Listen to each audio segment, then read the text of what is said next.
Hello, everyone, and thank you for joining us today for our manufacturing-focused demo of Workday Adaptive Planning. My name is Dane Christensen, and I'm an account executive with eCapital Advisors based here in the Twin Cities. And with me today is Husay Gharwal, who will be taking through today's demo, along with San Mack, to help answer questions within the chat function. I'll kick things off with some slides here before handing the mic to Husay. Now, I won't read this whole thing, but just as a formality, we start each demo with our safe harbor statement, which in summary states that any buying decisions related to adaptive planning should be done so based on products and features currently available today versus any forward-looking statements on products and features coming soon or in the works. Now, our agenda for today is pretty straightforward. We'll touch on how eCapital Advisors is relevant to Workday Adaptive Planning, then dive into the demo itself. So as mentioned, Husay, San, and I work for eCapital Advisors, which is a platinum preferred partner selected by Workday for co-selling and implementing their solution. In a more formal evaluation of adaptive planning, we would be your point of contact throughout. And if you were to purchase it adaptive planning, we would ensure you're up and running smoothly. Lots of logos illustrated here, but the main takeaway is we scale our services to fit your business and adjust accordingly as your business expands. So it doesn't matter what your employee headcount is or what industry you fall in, we tailor our approach to fit your needs. In the last 2 years, eCapital has implemented 65 adaptive planning customers and counting. In addition to eCapital Advisors, it's of course worth mentioning Workday. Workday recognized the success of adaptive planning and in 2018 acquired them for $1.5 billion. Workday has poured an astronomical amount of investment into the solution since, with the headcount of the adaptive planning development team being more than entire company headcounts for most competing solutions out there. The adaptive customer base at this point has grown to nearly 6,000 customers with a 97% retention rate. And as mentioned toward the beginning here, eCapital has been in the consulting space for over 20 years. It was hand selected to be a platinum preferred partner. So for co-selling and implementing the adaptive solution for you, we would own that entire motion. And we at eCapital drink our own champagne, so to speak, being adaptive planning users ourselves. I won't necessarily read these word for word, and these areas are certainly mentioned as bullet points in the description of today's event on the eCapital events page, but these 4 areas repeatedly come up as topics of focus for FP&A teams in the manufacturing space, looking to remove the time and headaches of their more Excel and Google Sheets-based environments while streamlining their processes with easier and more robust planning, reporting, forecasting abilities that their current tools today simply can't accommodate for. All that being said, in addition to what's listed here, if there's specific areas of your own FP&A efforts that you want highlighted in today's demonstration, feel free to enter that into today's chat function and we'll be sure to address it. So with that, we'll shift our focus now to the demo. And I'll quickly touch on what we'll cover just so you know what to expect. Dashboards will be the first thing you see when you log in. Data integration will be how your data from Excel or your ERP gets into Adaptive. We'll touch on the various budgeting and planning modules, and finally, we'll end with reporting. Feel free to enter in the chat function here if you have any questions during the demo or anything you want Husay to circle back to. San will be happy to answer questions in the chat function as well. Otherwise, with that, I'll end my screen share here and hand the baton off to Husay for today's demo. Perfect, thank you, Dane. And I will take over the share screen. And before we get started, please feel free to put your questions into the chat. We will try to address them as we go throughout our demo, or San perhaps can address them too as we navigate through each section of our demo here. So looks like you guys can see my screen. Do I have a thumbs up? Yes, you can see it. Okay, perfect. So upon my login, I am presented with dashboards. It's 100% cloud-based, so you can log in from anywhere on the web. If you're out and about, you can use your mobile device as well to log in. It will automatically resize to the size of screen that you're using. And it's fully customizable to what you want to see immediately when you log in. It does not have to be dashboards, could be a report, could be a sheet, could be any other visuals or anything else you want to see immediately upon your login. So fully customizable upon your login of what you get to be presented with. Before we take a deep dive here into dashboards, I just want to take a minute or two here to get you all acclimated to the screen that you're looking at and where I'm going to be pivoting and navigating to. So right now in this demo model here, we are logged in as Patrick O'Brien, Director of FP&A, top right-hand corner. And your adaptive experience really differs based on your login credentials and your security settings. So right now in this demo environment, we are a power user with full security rights. We have access to everything in the system and where the model gets created. So you can really set that up for your end users, your budget inputters. Based on their security, they will be allowed to see certain departments, hierarchies, dimensions, however you assign that setting for your individual users. So to move on, next to Patrick's picture here is this little question mark. I always like to highlight this. It's a built-in knowledge system, comes with a solution. Think of it almost like a Google search with guided click options, where you can really search for anything you may be looking to get a quick refresher on. Use it during implementation, post-implementation. If you're looking for something real quick, perhaps how to put a report together, how to write a formula. There are lots of helpful short articles and videos available for you. Next to the question mark is your version toggle. Right now we are on that working budget, unlimited number of versions with an adaptive without any impact to the performance of your model. We'll go behind the scenes here in a little bit, spin up a new scenario for us, and we'll use that in our planning section. But right now we'll stay on the working budget, always available for you to toggle between those versions on your top right-hand corner. Now, last but not least, as far as introduction goes, on your left-hand side, under the W Workday icon is your access to the navigation menu. Quick highlight here, we are that power user, so we are looking at a very comprehensive list of items available to us, including processes and workflow. This is where a power user can go behind the scene and create that unique process for other budget inputters to come in here and input their budgets for any type of scenario planning or rolling forecasts or any other type of input that is required from other users. Then these last four here, formulas, modeling, administration, and integration, these four kind of make up the backdoor to the structure of your model. We'll be touching a little bit on the model management here in a little bit. So with that, let's take that quick deep dive here into dashboard. So what you see here on your screen are just a handful of widgets I have created based on data that I have brought in that are important to me, specific KPIs, metrics that I am tracking. So imagine in your business today, any type of KPIs you're tracking or want to track. You can use dashboards or visuals here within Adaptive to have those visuals available to you readily as you bring in your data from your ERP. Just to hop through a few of these here, kind of give you a little bit of the taste of the art of the possible. I have a donut chart, I have a gauge here. I have my EBITDA, kind of a traditional line column chart here for my net revenue comparison for my actuals versus last year versus my red line here in the AOP. I also have scorecards if you are using scorecards as one of your type of a reporting format. In the top section here, where I'm looking at my summary tab, these hover or turn light gray here. You can have as many of these perspectives as you need within your company summary dashboard, or have individual dashboards as well with additional perspectives. Totally customize them around the data that you bring into Adaptive, and then allow other users to be able to come in here and view these visuals. Adaptive does come with unlimited viewing licenses for your users. So imagine your executives being able to have those licenses to come in, view the data as you're completing your scenarios, your scenario planning, or even bringing in, refreshing your actuals for the month. They can come in here and view that data. So just hopping through a few more here, you're not limited to just bringing in GL type of data. I am here on my CRM data. I can bring that in here, allow that access for your users within the business to be able to drill through these widgets as well. Here are just a few other additional examples, as well as perhaps some production type of data that we want to bring into Adaptive, and then create those widgets around that.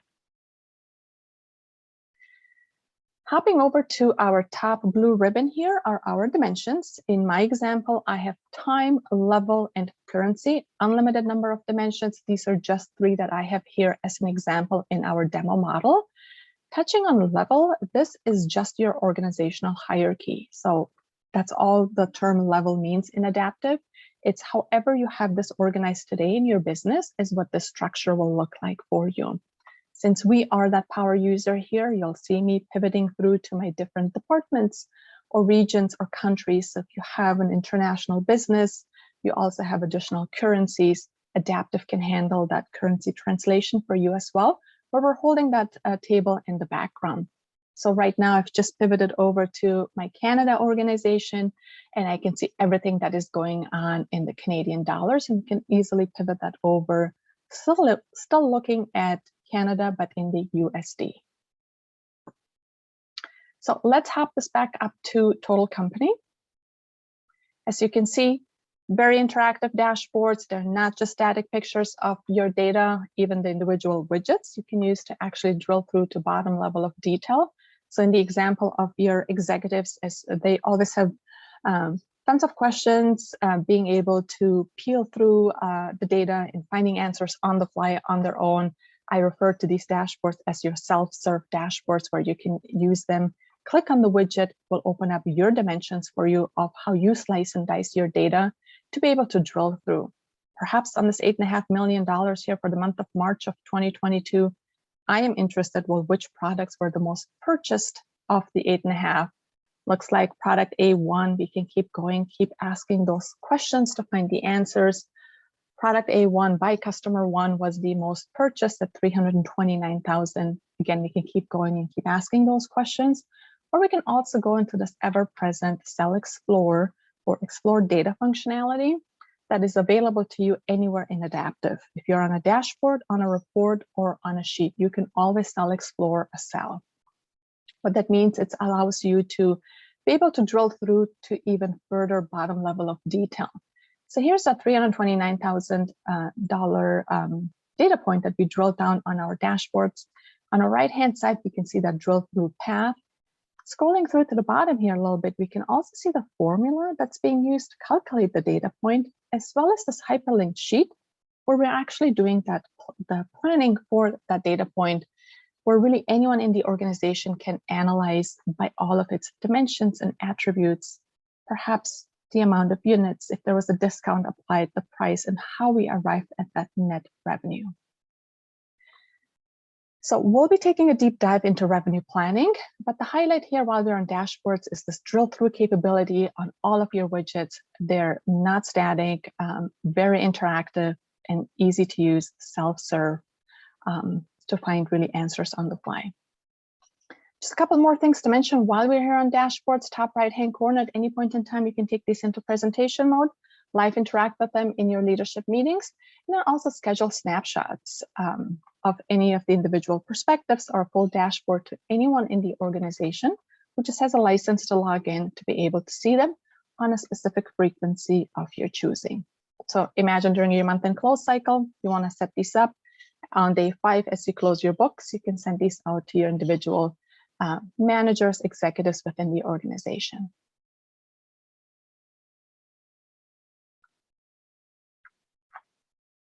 So let's move on to our next section for our agenda here, which is a data integration. How do you bring data into the system? Now, you can be set up with automatic tasks that can be set on a scheduled basis to bring it in as frequently as you need to, especially during your month-end close cycle, as you're perhaps refreshing your data from your ERP on a more frequent basis. Also important to note, so those are your run tasks where you can have more than one integration, not just only to your ERP, but in the example of having perhaps some data sitting in your Salesforce, we have an automatic pre-built connection, or Workday Adaptive Planning has that pre-built connection to Salesforce. And we have a few other handful of ERPs out there that we very frequently connect to. But any type of ERP you have today, be it connecting via a JDBC connection or APIs, or any other way we will be able to use to connect to your source system to bring in your data, set you up with these automatic tasks that you can run on a scheduled basis, or also being able to run them on demand. So my example here is going to run through to NetSuite. We're going to bring through our actuals here from for our month for April of 2022. It is 1:22 here my time, and I don't have an automatic schedule set up. So imagine you're doing this exact same exercise today on an on-demand basis. where you need to refresh your data, it is always available for you. It will connect to your ERP, refreshing your data for whatever month you're refreshing, or week or day. That is all up to you of how often you want to refresh and bring that data. If you're doing it on a daily basis, weekly basis, that is all customizable that we can set up. So we got 100% success. We have refreshed our data, and our left-hand side, we can also see the frequency of how often or when we had run this task last. Pivoting over to our dashboard one last time real quick, if you hop over to this finance top line perspective, I just want to highlight our refresh here in the top right-hand corner. We've brought in our data for our April 2022, and now it's available for us to drill down onto those actuals for the month of April to really further analyze it. Let's switch our focus now and go behind the scenes. Now that we've talked about our visuals, bringing in our data, let's set us up with a new scenario and then take a deep dive into planning. So with that, we're going to go into that model management, the admin console that is available to your power users. So on this admin console here, the very first box here, version and time, that's where all your version creation and version control happens. The rest of these boxes that you see here is all for those power users to be able to come in here and adjust the model as you grow, as your business adjusts and changes. It's very scalable as you are having additional departments within your level structure, or you need additional dimensions, such as you're having new products, or perhaps you're going through an acquisition, whatever it may be. The magic all happens here within this model management, where we at eCapital Advisors here will ensure that your users are fully capable to navigate through this admin console as you grow and expand your business. So let's go into that version and time here as promised. What you'll see here on my left-hand side, as soon as this pops up, are just a handful of versions that I have created. On my left-hand side, where I'm holding, such as my actuals, perhaps a top-down and a bottom-up plan that I have created. And one of them here is my working budget.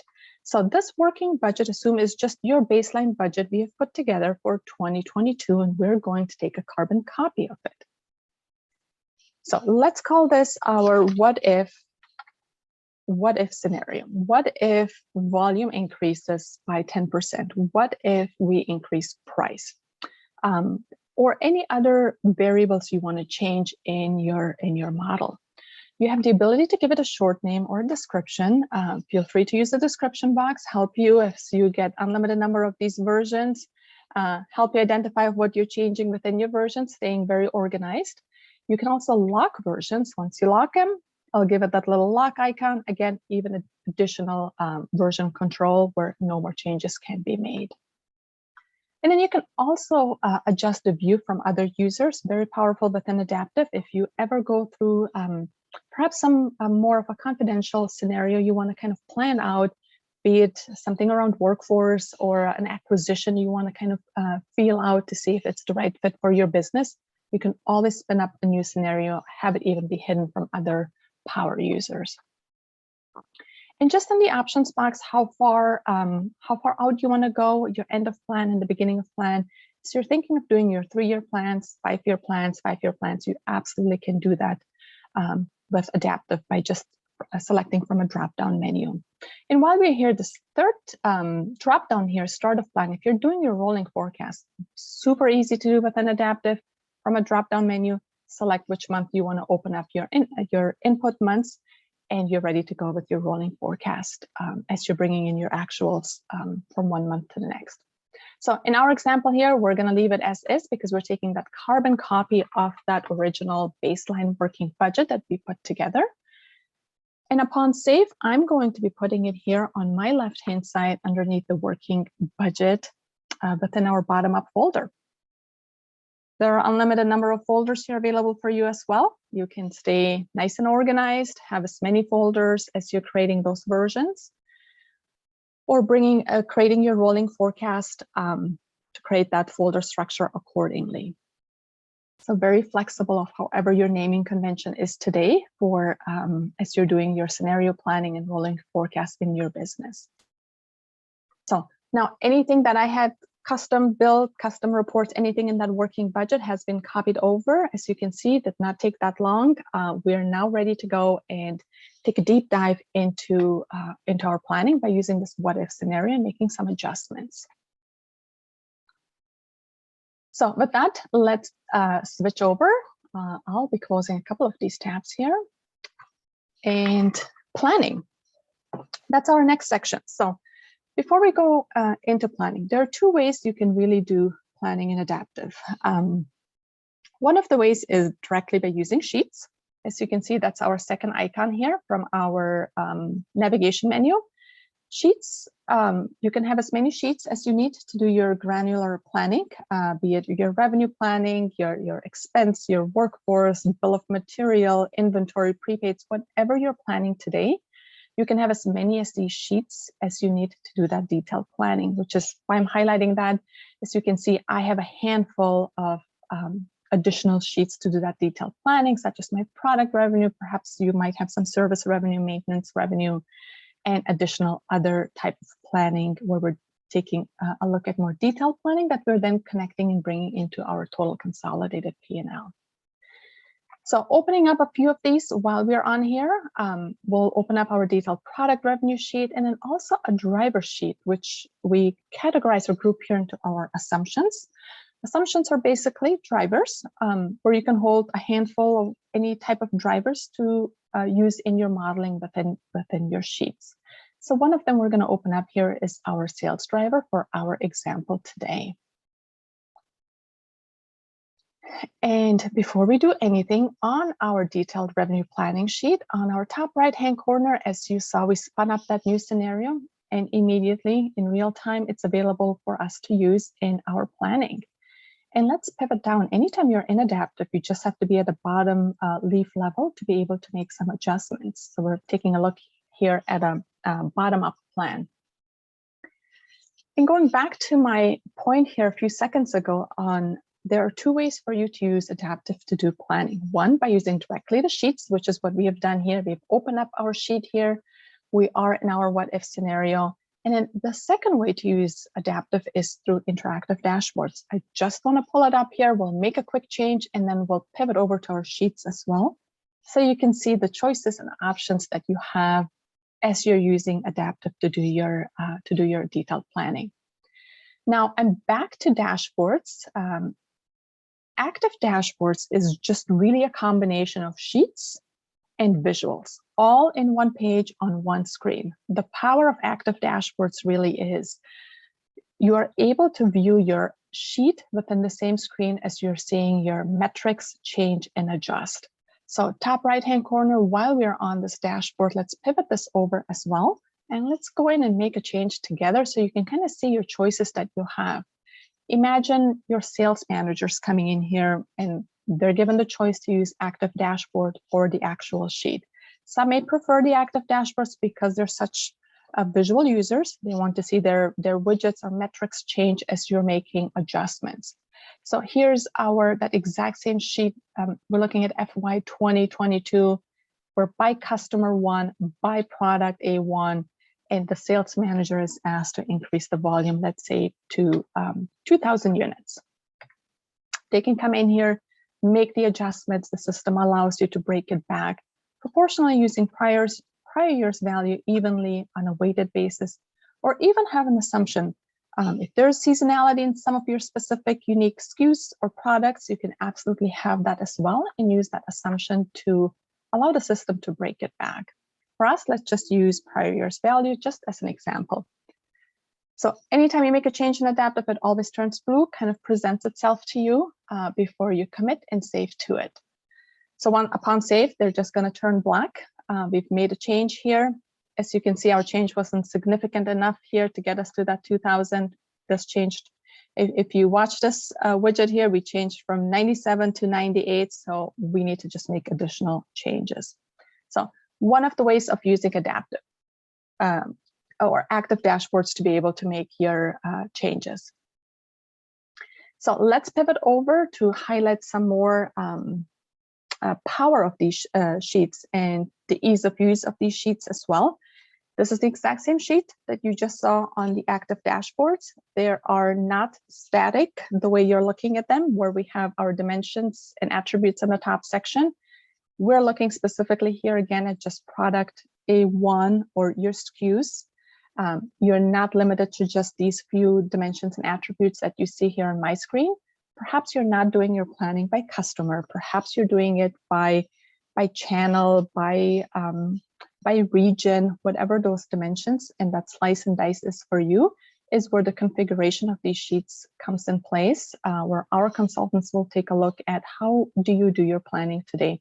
Which dimensions are important to you and where do you plan so that this can be accordingly configured to your business?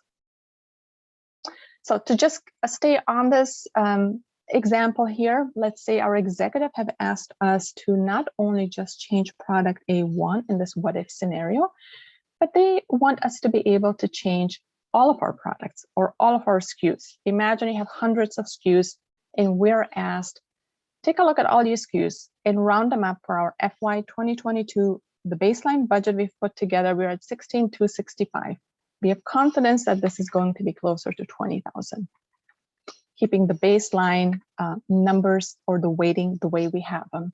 So we're going to break that back proportionally. It's going to spread that difference back here for us with one click. We've made the change. We're 2,000 across all of our hundreds of SKUs. And upon save, we're going to commit to this in this what if scenario.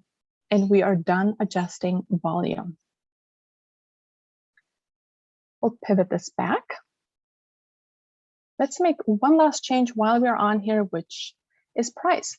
This time around, we're looking at a gray cell with a little blue triangle in the bottom right corner. We can tell that this is coming from our driver sheet because we can also see it here in our formula ribbon in the top.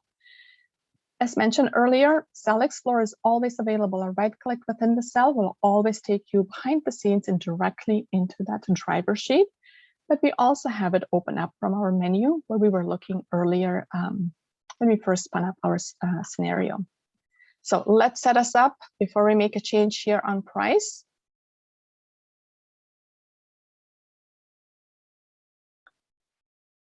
Now on this driver sheet, I have just a handful of drivers. One of them is price, which is what we're using and applying here in our net revenue calculation on our detailed revenue planning, our $96.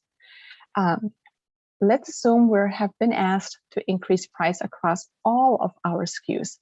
Simple highlight across all of those SKUs for price. Right-click adjust allows you to be able to apply a value or a percent increase to those figures. While we're here, we'll save this change across price. The $96 here for product A1 has changed to $115.20. And I also have some material cost per unit here, $4.60 for product A1.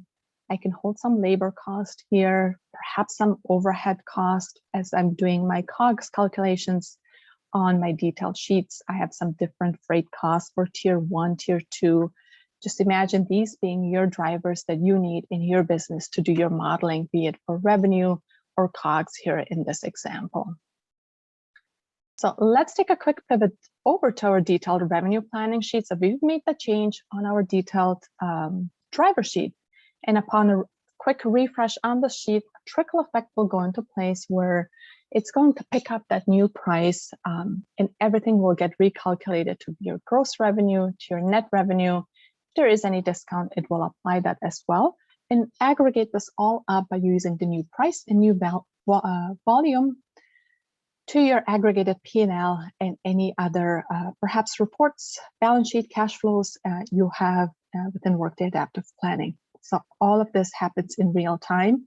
It's the elastic hypercube technology that Adaptive is based on.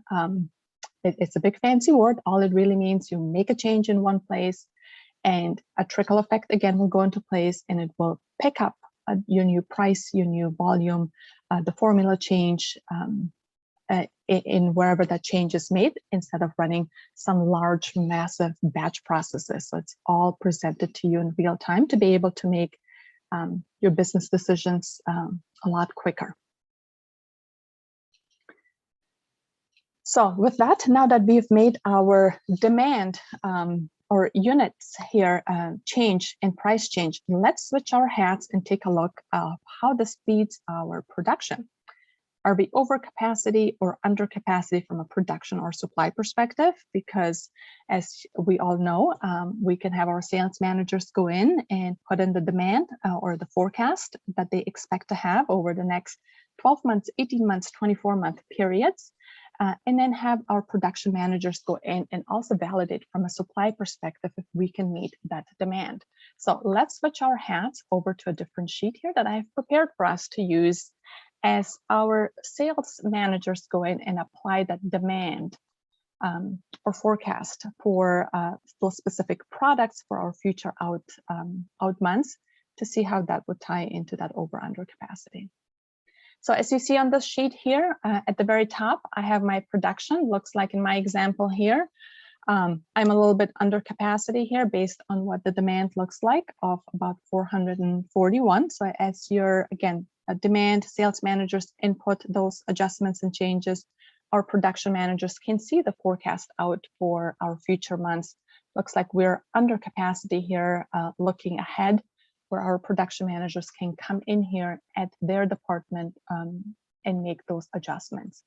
So let's quickly go in there for our production here for specifically product A1 and adjust this to, let's say we can meet that or over exceed that even by a little bit in the month of January here. And let's copy that actually forward. Let's say we're going to maintain that based on the production capacity of the machines that we have, the labor that we have on the floor. Now, this is just a simple white inputted cell, but this can come from many other places and can be modeled out by using those drivers of how many bodies do we have on the floor, what's the capacity of our machines, and that is something that then can be modeled out by using these additional sheets to do more of that granular planning and having really your production managers or your managers that are on the floors at your manufacturing plants to really own that and identify if we're going to be over or under that demand. So upon save, you'll see here in the month of January, we're going to meet that under capacity. We're going to be a little bit over of about 59. So very interactive as your demand managers can make your adjustments, your supply or production managers can come in here at the same time to see if we can actually meet that demand in that what if scenario. So before we run out of time, let's pivot over into a little bit of reporting. Now that we've made some changes to, in this what if scenario, to our volume, to our price, let's take a look at what this actually looks like on a variance report using the web.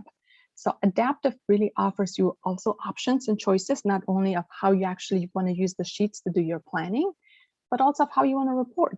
So one of the main buckets of reporting we've already visited, which is your dashboards. Your second main bucket of reporting is the web. So I have prepared for us one report that we can view together here, which is a variance report. And these are just a handful of reports that I have pinned to my ribbon here as a quick and easy access because they're more of my most common reports I'm using. This is one of my favorite reports. It's my variance report here where I'm looking at my income statement, my balance sheet, and my cash flow all in one page, one view. I also have some financial metrics. I can bring in some operational metrics here as well. These are all drag and drop functionality to create these reports. So let's scroll up and take a look at what we're actually looking at here. So on this variance report, we have our 2021 actuals. And before we do anything, let's pivot over to that scenario. We actually spun up and made our changes and refresh our report. So again, FY 2021 actuals, we have that baseline working budget where we started. We took that carbon copy and called it our what if, and immediately we can see the impact to our business from a dollar variance perspective, a percent variance. We can also have an impact column, which this is all just a conditional formatting, allow the system to kind of tell you where the hot buttons are You can use flags, red or green, or arrows to, again, identify where the lines are that you want to more drill into and have a further focus on. Just like within dashboards, these are also not static, drillable. Cell Explorer is always available, again, on dashboards, sheets, or reports. If you click within the widget, that allows you to do that and drill through, again, unpeeling the onion and finding out more and more information.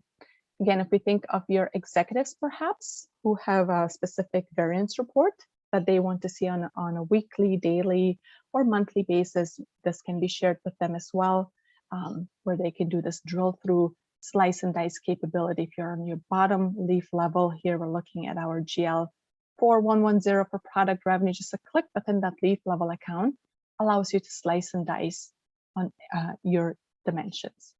So in this example here, I sliced and diced on my level or department here. I'm looking at my Sales North department. That's where we made our changes to price and volume, which is why we can see the variance here just in that department.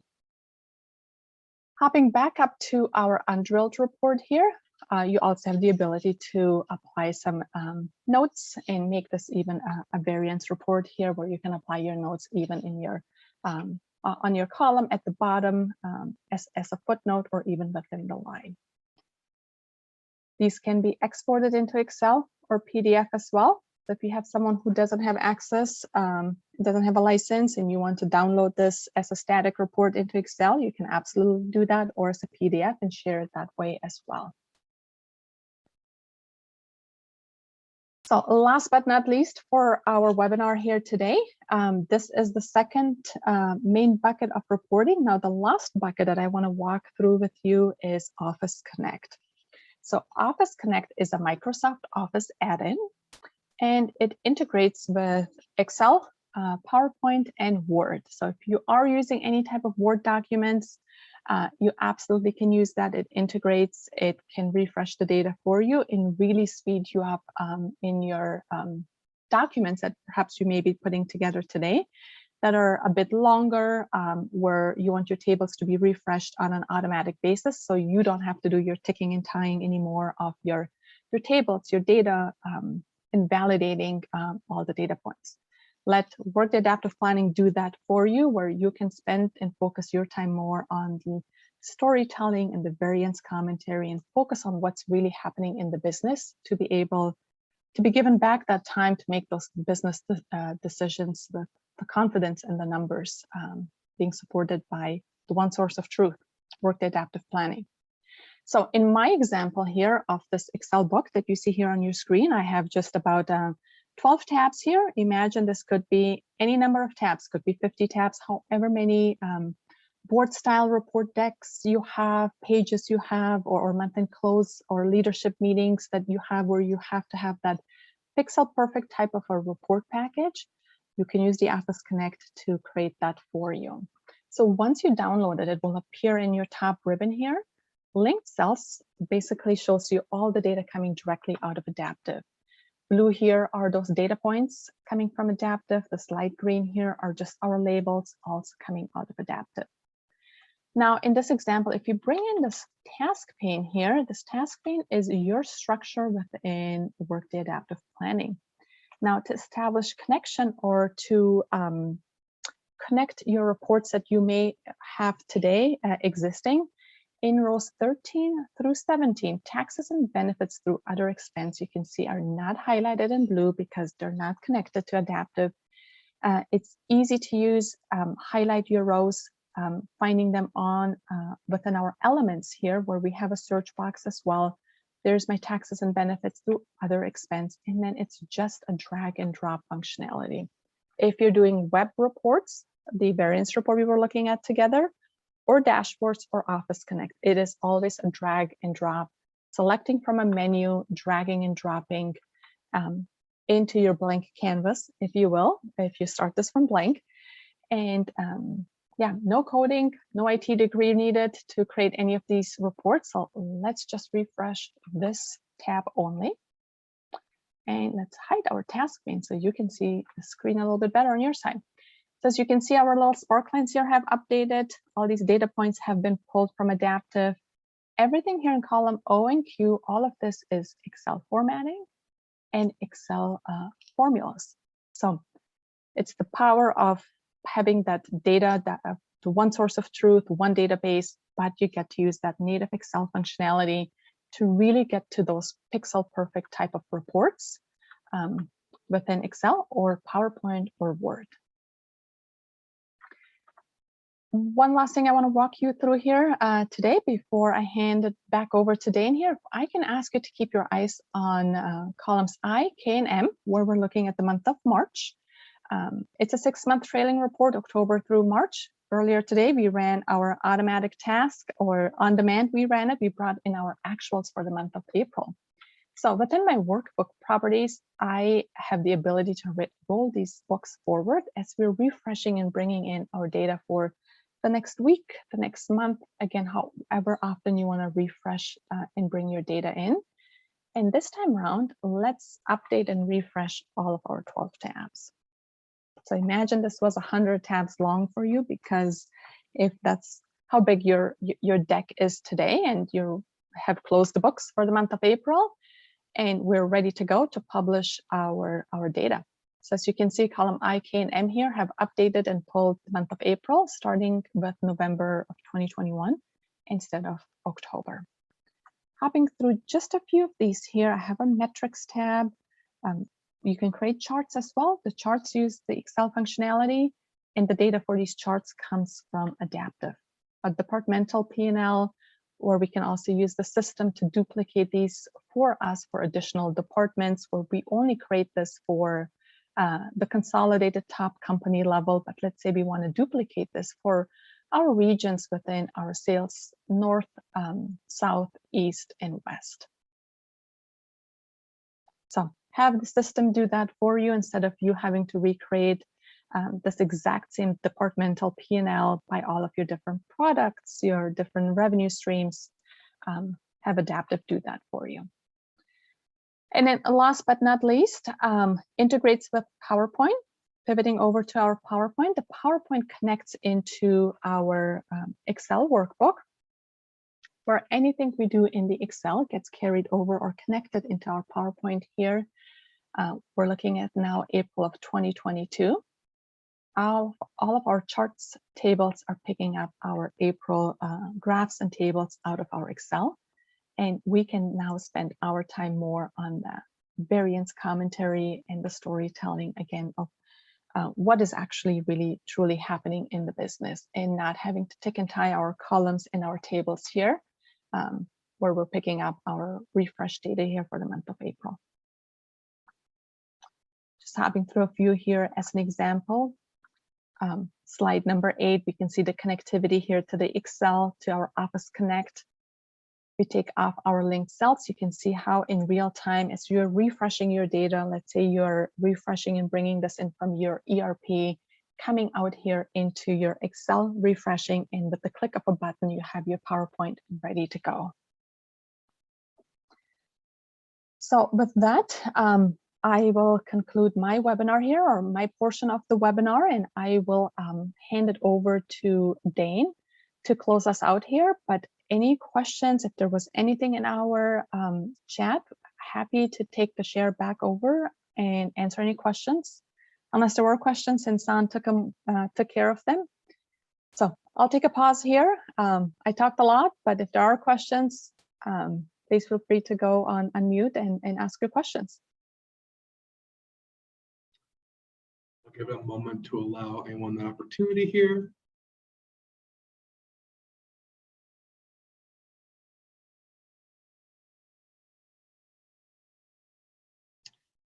Otherwise, if not, thank you, Husay, and a big thank you to everyone in attendance here today.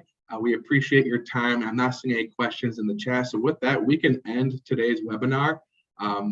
Thank you all so much. You know how to contact us. We can follow up as well, too, if there is anything you want to circle back on later. But beyond that, we appreciate your time. Have a great rest of your day.